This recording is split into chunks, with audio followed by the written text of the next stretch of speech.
Hello मेरे प्यारे बच्चों, क्या हाल चाल। उम्मीद करता हूँ कि आप बहुत ही अच्छे होंगे और अपनी तैयारी को मन लगा के आप स्टार्ट कर चुके होंगे। और मैं भी आपके साथ आ गया हूँ और आपकी तैयारी को एक मजबूत दिशा और एक मजबूत गति देने के लिए मैं आपके साथ उपस्थित हुआ हूँ। और जैसा कि आपको पता है कि हम लोगों ने सबसे पहले सामाजिक विज्ञान का सिलेबस स्टार्ट किया है और इस सामाजिक विज्ञान में हम लोगों ने भूगोल का चैप्टर स्टार्ट किया है। और इस भूगोल के चैप्टर का जो नाम है वो है संसाधन एवं विकास। तो हम लोग बिना किसी देरी के सीधे आते हैं अपने टॉपिक पे। और जैसा कि आप जानते हैं, हम लोगों ने संसाधन एवं विकास इस टॉपिक को हमने स्टार्ट किया है। और इस टॉपिक में हम लोगों ने अभी तक जो संसाधन एवं विकास है, इसमें हम लोगों ने सबसे पहले इसका अर्थ या परिभाषा समझी कि संसाधन किसे कहते हैं। इसका अर्थ हम लोगों ने समझा और इसकी हम लोगों ने परिभाषा समझी। तो इसके अलावा हम लोगों ने इस संसाधनों का वर्गीकरण भी देखा है। वर्गीकरण तो इसकी जो क्लास है इसके आगे वाले वीडियो में आपको मिलेगी और इस चैनल पे वो आप जा कर के ढूंढ सकते हैं। और आप जानते हैं कि जैसा कि ये जो चैनल है, इस चैनल पे आपको फ्री ऑफ कॉस्ट सारी क्लासें मिलेंगी और बहुत ही अच्छी क्वालिटी के साथ मिलेंगी। तो आप लोग अपनी तैयारी को जोर शोर से करना स्टार्ट कर दीजिए आगामी एग्जाम 2026-27 के लिए। तो हम लोग, मेरे प्यारे बच्चों, यहाँ तक तो हम लोगों ने इसके पहले वाले क्लास में देखा है और आज हम लोग यहीं से अपने इस लेक्चर को और भी आगे कंटिन्यू करेंगे।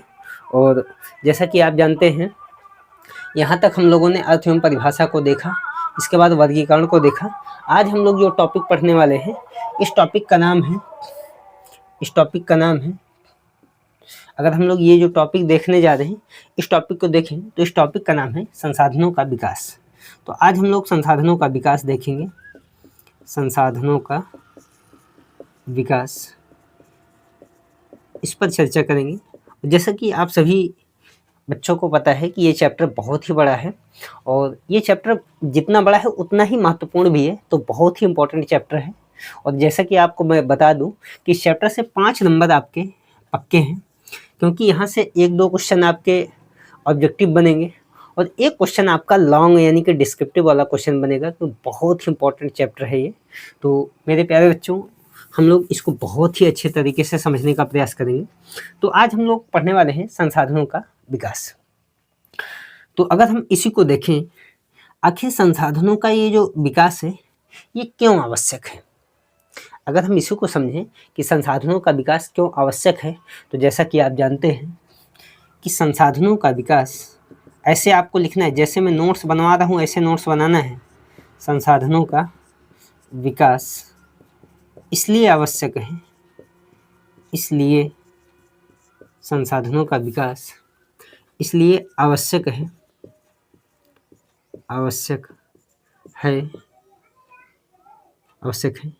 कि जिस प्रकार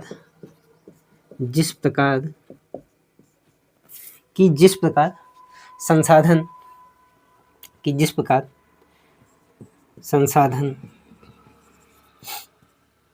किसी भी व्यक्ति के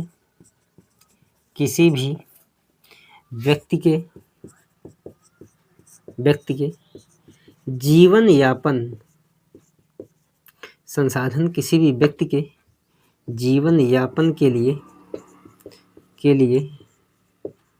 आवश्यक है। उसी प्रकार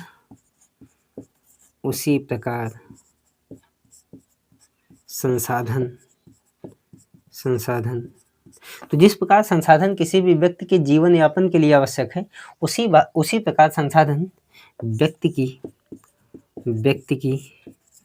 के जीवन की गुणवत्ता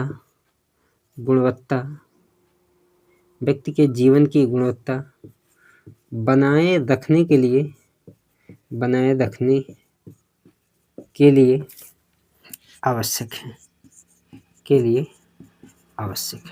तो यही कारण है यही कारण है कि हम लोग संसाधनों का विकास कर रहे हैं, क्योंकि संसाधनों का विकास इसलिए हम लोग कर रहे हैं कि संसाधन जो हैं ये किसी भी व्यक्ति को जीवन जीने के लिए तो ये बहुत ही महत्वपूर्ण है, किसी भी व्यक्ति के जीवन जीने के लिए तो इम्पोर्टेंट है ही है।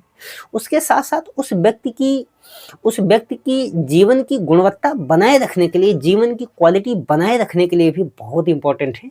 इसीलिए संसाधनों का विकास बहुत ही आवश्यक है। और आज जानते हैं कि ये जो संसाधन है, ये जो संसाधन है, संसाधन क्या है भाई? प्रकृति की देन है। कोई भी संसाधन हो, वो चाहे वो आपका जैविक संसाधन हो या अजैविक संसाधन हो, सारे के सारे संसाधन प्रकृति की देन है। तो इसलिए कहा जाता है कि संसाधन प्रकृति की देन है। समझ रहे हैं?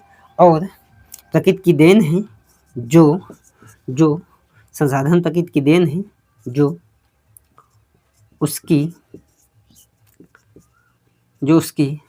संभाव्यता एवं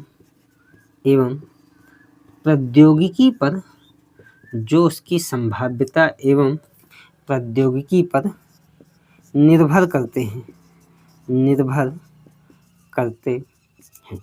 तो मेरे ख्याल से प्यारे बच्चों, यहाँ तक आपको चीज़ें समझ में आई होंगी। बहुत ही अच्छे तरीके से हमने समझाया कि संसाधनों का विकास क्यों आवश्यक है और संसाधन प्रकृति की देन है। और हमने बताया कि जो संसाधन हैं ये किस पर डिपेंड करते हैं, किस पर निर्भर करते हैं। तो ये संसाधन जो हैं ये उसकी संभाव्यता और प्रौद्योगिकी पर डिपेंड करते हैं। तो मेरे प्यारे बच्चों, यहाँ तक समझ में आया होगा। और अब यहीं से हम थोड़ा सा और आगे बढ़ेंगे। और आप जानते हैं कि हम साथ में क्वेश्चन का डिस्कशन भी करते हुए चल रहे हैं। तो यहाँ से एक क्वेश्चन आपके बोर्ड एग्जाम में पूछा गया है, तो हम चाह रहे हैं कि उस क्वेश्चन को भी हम लिख के उस क्वेश्चन को भी सॉल्व करने का प्रयास कर लें। ठीक है? तो यहाँ पे जो क्वेश्चन है, ये क्वेश्चन हम यहाँ पे लिख दे रहे हैं, यहीं पे नीचे लिख दे रहे हैं। क्वेश्चन दिया है, ये क्वेश्चन है कि संसाधनों का विकास, क्वेश्चन है संसाधनों का संसाधनों का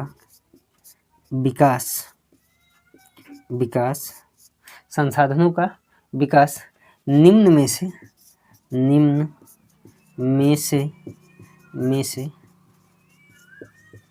किस पर निर्भर करता है। तो ये बोर्ड एग्जाम का क्वेश्चन पूछा हुआ क्वेश्चन है। तो ये क्वेश्चन है, उसमें विकल्प दिया है।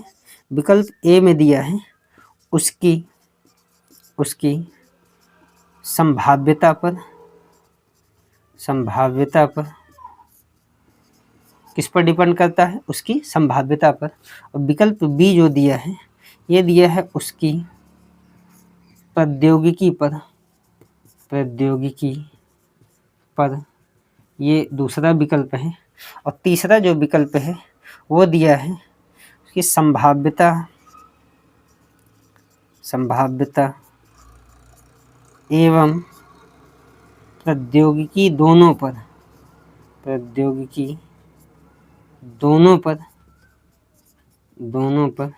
और विकल्प जो डी दिया है वो कह रहा है नन ऑफ द दीज, यानी कि इनमें से किसी पर नहीं। तो ये क्वेश्चन है, कह रहा है संसाधनों का विकास निम्न में से किस पर निर्भर करता है। तो ये क्वेश्चन पूछा गया है और ये एक्चुअल क्वेश्चन है, आपके बोर्ड एग्जाम में ये क्वेश्चन पूछा गया है। तो यहाँ से अगर इस सवाल का जवाब खोजें तो यहाँ पे देखिए ये लिखा भी है कि संसाधन प्रकृति की देन है। संसाधन किसकी देन है भाई? प्रकृति की देन है, जो उसकी संभाव्यता एवं प्रौद्योगिकी पर डिपेंड करता है। इसका मतलब ना केवल उसकी संभाव्यता पर भी नहीं और केवल उसकी प्रौद्योगिकी पर भी नहीं, बल्कि संभाव्यता एवं प्रौद्योगिकी दोनों पर। तो इसका सही जवाब हो जाएगा विकल्प सी, यानी कि संभाव्यता एवं प्रौद्योगिकी दोनों पर। तो यहाँ तक उम्मीद है चीज़ें आपको समझ में आई होंगी। बहुत ही अच्छे से आपको समझना है मेरे प्यारे बच्चों। हम लोगों ने यहाँ तक देखा कि जो संसाधन है ये प्रकृति की देन है और ये उसकी संभाव्यता और उसकी प्रौद्योगिकी पर डिपेंड करते हैं, निर्भर करते हैं। और आगे बढ़ते हैं यहीं से। अब हुआ क्या कि जो संसाधन है इनके अंधाधुंध, उसी के आगे नोट करना है, परंतु वर्तमान समय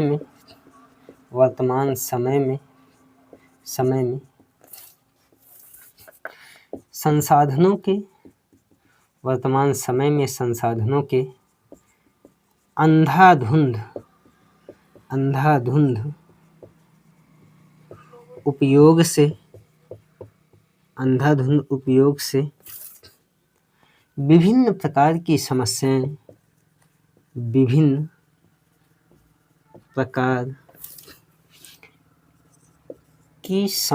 उत्पन्न हो रही हैं। जाहिर सी बात है कि किसी भी चीज़ का आप अंधाधुंध यूज करेंगे तो जाहिर सी बात है कि समस्याएं उत्पन्न होना तय है। इसलिए एक गाना भी है कि हद से भी ज़्यादा तुम किसी से प्यार नहीं करना। तो इसका मतलब यह है कि हद से ज़्यादा किसी भी चीज़ को आप करेंगे तो समस्या उत्पन्न होनी ही होनी है, इसमें कोई दो राय नहीं है। तो आज के समय में क्या हुआ कि जो संसाधन है, जो प्रकृति की देन है, जो उसकी संभाव्यता और उसकी प्रौद्योगिकी पर डिपेंड तो करते हैं, लेकिन आज उन्हीं संसाधनों के अंधाधुंध उपयोग से विभिन्न प्रकार की समस्याएं उत्पन्न हो रही है। जैसे कौन कौन सी समस्याएं उत्पन्न हो रही है? सबसे बड़ी समस्या है पर्यावरणीय समस्या। कौन सी समस्या भाई? पर्यावरणीय समस्या उत्पन्न हो रही है, यानी कि पर्यावरण का प्रदूषण हो रहा है। पर्यावरण प्रदूषण की समस्या उत्पन्न हो रही है एक तो ये समस्या उत्पन्न हो रही है, पर्यावरण प्रदूषण की समस्या उत्पन्न हो रही है। दूसरा, इसी संसाधनों के अंधाधुंध उपयोग से पर्यावरण प्रदूषित हो रहा है। कैसे? अगर हम लोग देखें तो ये जो पेड़ पौधे हैं, जो भी वन्य जीव हैं या जो भी वृक्ष हैं, इन वृक्षों का अंधाधुंध कटाव किया जा रहा है। और इसका जब अंधाधुंध कटाव किया जाएगा तो आप जानते हैं इससे क्या समस्याएं हमारे सामने निकल के आएंगी। आप देख रहे होंगे आज के समय में, देखिए 3-4 दिन से मौसम गड़बड़ है, जबकि ये ऐसा समय है कि इस समय एकदम बारिश नहीं होनी चाहिए। आप कक्षा 9 के क्लास में आप मानसून पढ़ के आए हैं। आप जानते हैं कि मानसूनी जो वर्षा होती है वो अभी नहीं बल्कि जून में होती है।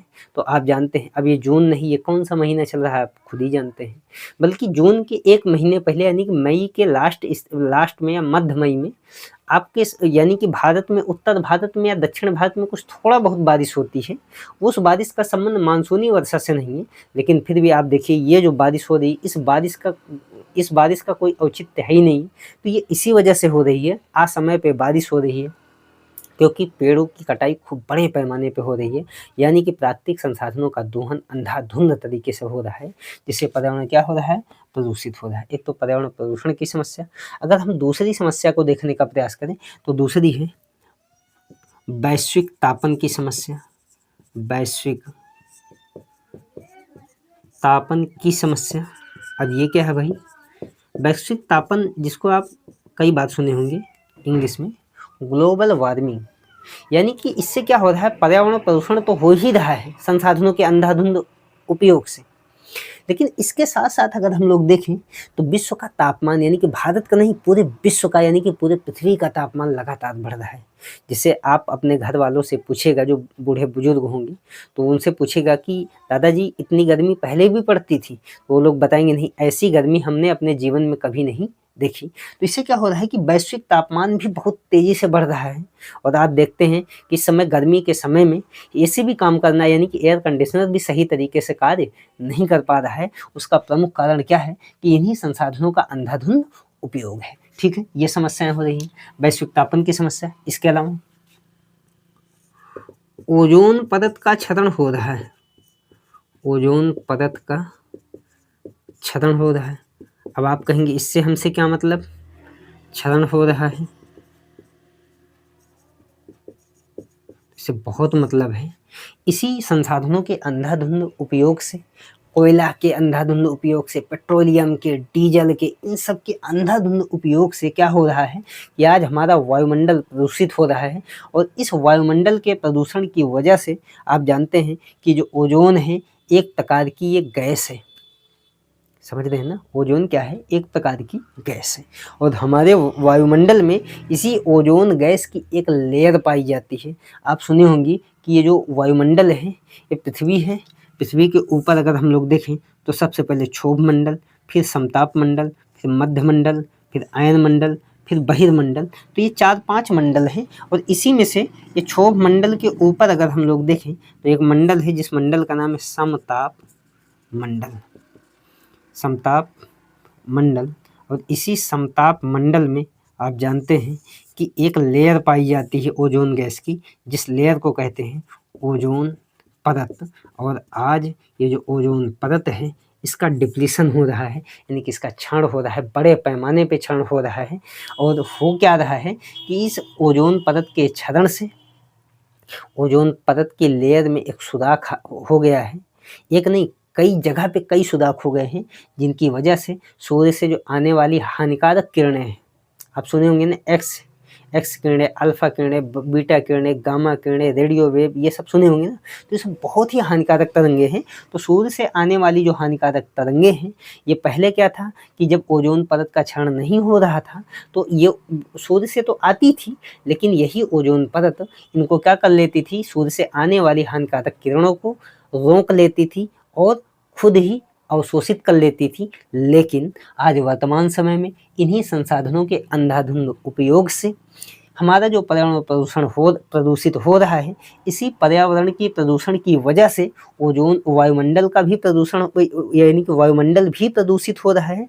और वायुमंडल के प्रदूषित होने की वजह से ओजोन परत का क्षरण हो रहा है, जिससे सूर्य से आने वाली जो हानिकारक किरणें थी, अब ओजोन परत इसको रोक नहीं पा रहा है और ये पृथ्वी की सतह पे आएंगी तो ये किसी भी मानव के, जीवों के, जंतुओं के, किसी भी जीव जंतु या मानव के स्किन पे यानी कि त्वचा पे पड़ेंगी तो ये त्वचा कैंसर यानी कि स्किन कैंसर की समस्या उत्पन्न करेंगी। ठीक है, तो ये समस्याएं हो रही। इतना ही नहीं, इसके साथ साथ और क्या हो रहा है, तो इसके साथ साथ भूमि का निम्नीकरण भी हो रहा है। भूमि का निम्नीकरण हो रहा है, निम्नीकरण। तो ये सारी समस्याएं उत्पन्न हो रही हैं, किस वजह से, इन्हीं संसाधनों के अंधाधुंध उपयोग से। ठीक है, और कहा जाता, इसीलिए ये जो संसाधनों का अंधाधुंध उपयोग हो रहा है, इसकी वजह से ये सारी समस्याएं उत्पन्न हो रही हैं। इसीलिए कहा जाता है कि इन्हीं सारी समस्याओं को दूर करने के लिए, इन्हीं सारी समस्याओं को बहुत ही अच्छे से समझिएगा बच्चा, इसको ध्यान से, बहुत ही बेहतरीन कंटेंट मैं आपको पढ़ा रहा हूँ। इन्हीं सारी समस्याओं को दूर करने के लिए,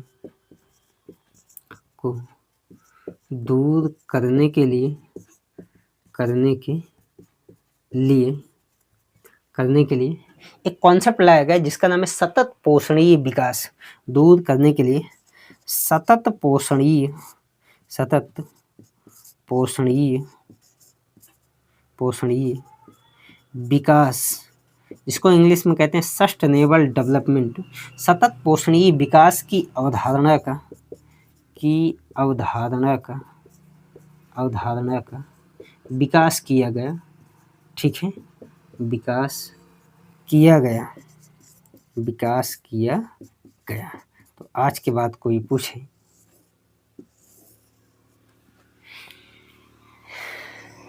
सतत पोषणीय विकास क्या है, तो इसको हम आगे समझेंगे। यहाँ तक उम्मीद करता हूँ कि आपको चीज़ें बहुत ही अच्छे से समझ में आई होंगी, सतत पोषणीय विकास तक। ठीक है, आगे बढ़ते हैं।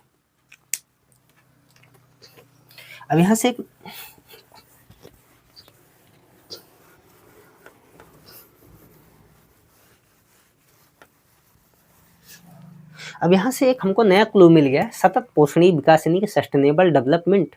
अब हम ये समझने का प्रयास करेंगे सतत पोषणीय विकास या सस्टेनेबल डेवलपमेंट है क्या।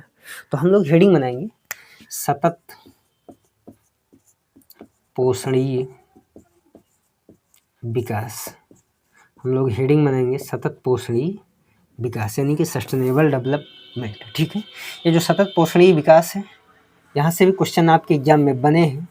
तो सबसे पहले हम लोग सतत पोषणीय विकास का अर्थ या परिभाषा समझेंगे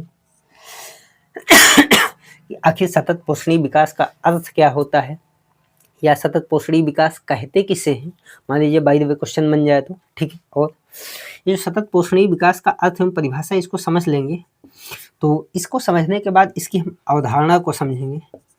अवधारणा, इसकी अवधारणा कब दी गई, कब दी गई, यहाँ समझेंगे। यहाँ से एक क्वेश्चन आपके बोर्ड एग्जाम में पूछा गया है, ऑब्जेक्टिव टाइप का क्वेश्चन, हम उसको भी अभी लेंगे, ठीक है।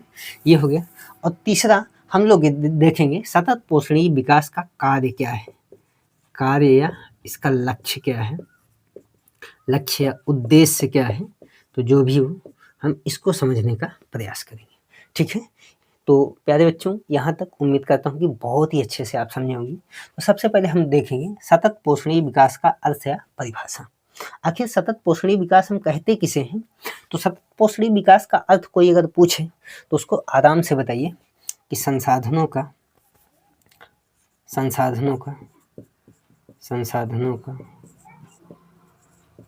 इस प्रकार से दोहन किया जाए, संसाधनों का इस प्रकार से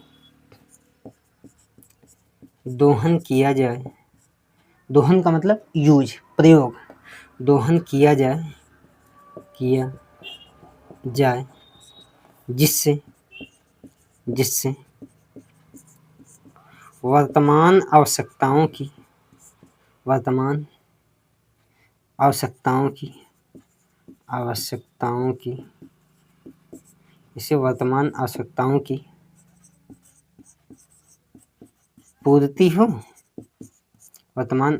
की पूर्ति हो, और भविष्य के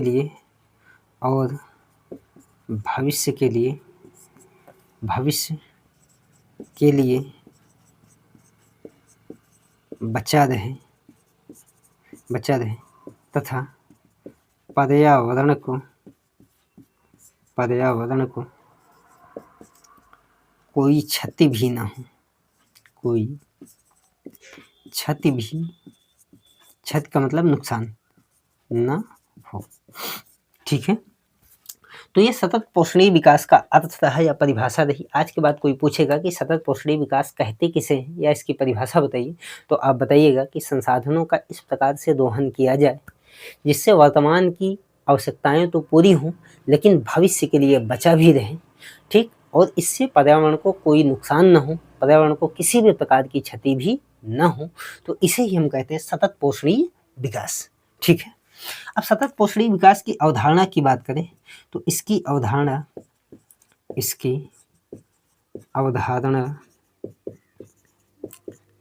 सन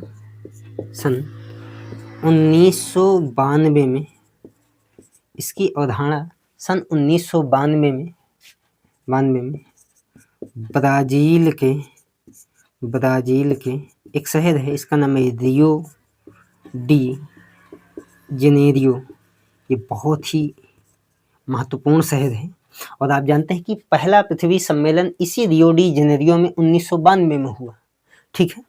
और ये जो रियो डी जेनेरियो है, आपको हम थोड़ा सा इसके बारे में बता दें कि ब्राज़ील की पूर्वकालीन राजधानी है, यानी कि आज तो ब्राज़ील की राजधानी ब्राज़ीलिया है, लेकिन ब्राज़ीलिया के पहले ब्राज़ील की राजधानी हुआ करता था। और आज के समय में देखें तो पूरे ब्राज़ील का सर्वाधिक जनसंख्या वाला शहर कौन सा है, तो यही रियो डी जेनेरियो है, ठीक है। तो इसी रियो डी जेनेरियो में इसकी अवधारणा का विकास किया गया, तो इसीलिए हम लिख रहे हैं इसकी अवधारणा सन 1992 में, कहाँ, ब्राज़ील के रियो डी जेनेरियो में, इसी ब्राज़ील के रियो डी जेनेरियो में संयुक्त राष्ट्र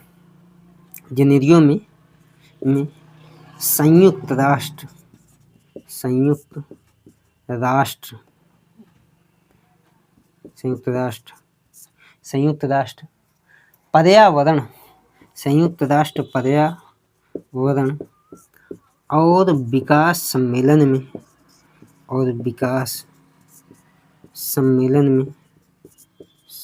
में दी गई, ठीक है। एक क्वेश्चन आपसे पूछा गया है, क्वेश्चन को मैं देख के लिख दे रहा हूँ। कहता है सतत पोषणीय विकास की अवधारणा सर्वप्रथम कब लाई गई। क्वेश्चन है सतत पोषणीय, ये आपके एग्जाम का पूछा हुआ क्वेश्चन है, सतत पोषणीय विकास की अवधारणा सर्वप्रथम कब अस्तित्व में आई, अस्तित्व में आई, ये है। ठीक है, तो इसका जवाब मिल गया होगा सन 1992 में। कहाँ अस्तित्व में आई? तो ब्राजील के रियो डी जेनेरियो में। किस सम्मेलन में अस्तित्व में आई? तो संयुक्त राष्ट्र पर्यावरण और विकास सम्मेलन में। ठीक है, तो एक नहीं कई सारे सवालों का जवाब आपको मिल गया। और इसका कार्य क्या है? बस 1 मिनट का और समय लेंगे। इसका कार्य, इसका उद्देश्य क्या है? इसके तहत एजेंडा 21 तैयार किया गया,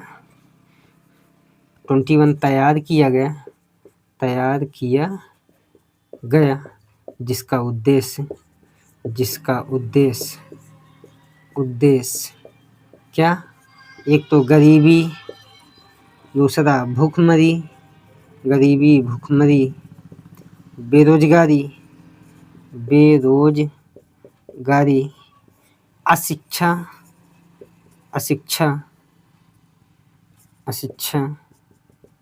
को समाप्त करना।